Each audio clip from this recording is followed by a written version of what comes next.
गंगा तीरे माई मंदिरिया पावन बाटे धाम हो।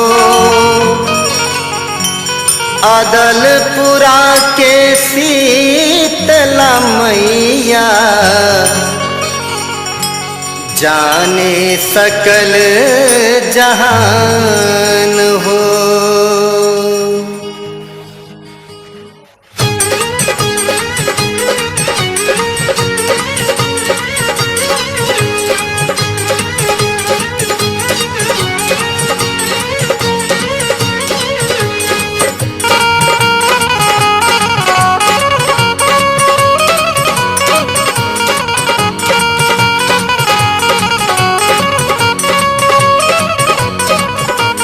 शीतला भवानी के दुआर देखिले, शीतला भवानी के दुआर देखिले, अदलपुरा में दरबार देखिले। शीतला भवानी के दुआर देखिले, अदलपुरा में दरबार देखिले। शीतला भवानी के दुआर देखिला, अदलपुरा में दरबार देखिला। शीतला भवानी के दुआर देखिले, अदलपुरा में दरबार देखिले। शीतला भवानी के दुआर देखिले, अदलपुरा में दरबार देखिले।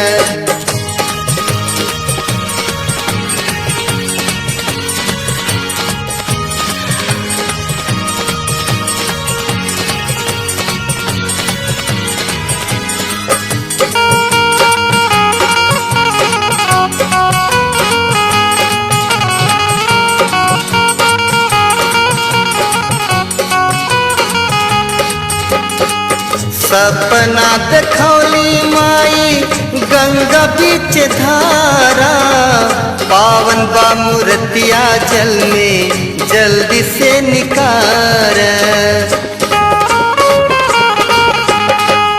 देखते सपना माझी गईला कुलाई, होत भोरहरी सबके दिहल जुटाई। मंदिर के बना के चमत्कार देखिले, मंदिर के बना के चमत्कार देखिले, अदलपुरा में दरबार देखिले। शीतला भवानी के दुआर देखिला, अदलपुरा में दरबार देखिला।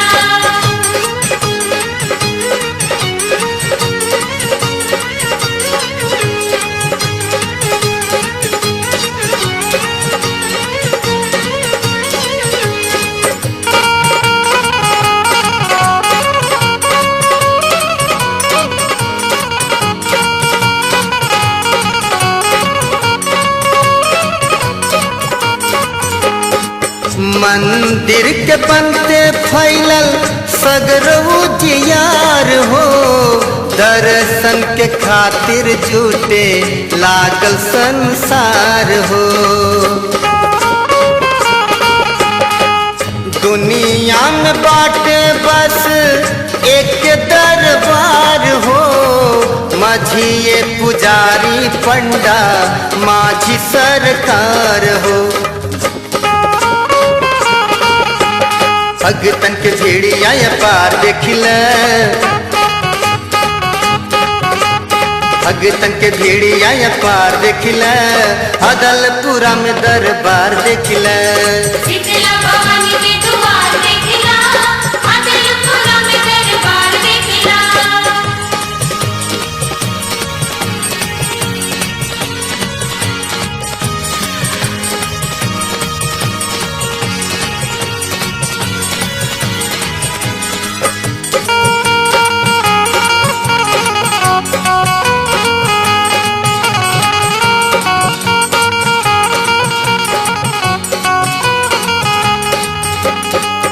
श्रद्धा से पूजे जे भी आयल चरनिया, शीतला भवानी पुछली मन के मरमिया।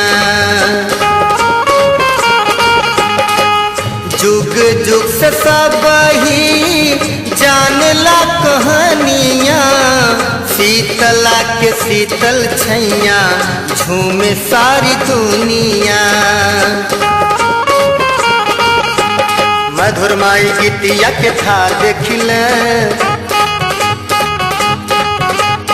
अगल बाटे माई के बाजार देखिल, अदलपुरा में दरबार देखिल।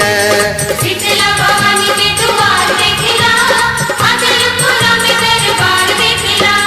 शीतला भवानी के द्वार देखिल, शीतला भवानी के द्वार देखिल, अदलपुरा में दरबार देखिल। शीतला भवानी के द्वार देखिल, अदलपुरा में दरबार देखिल। शीतला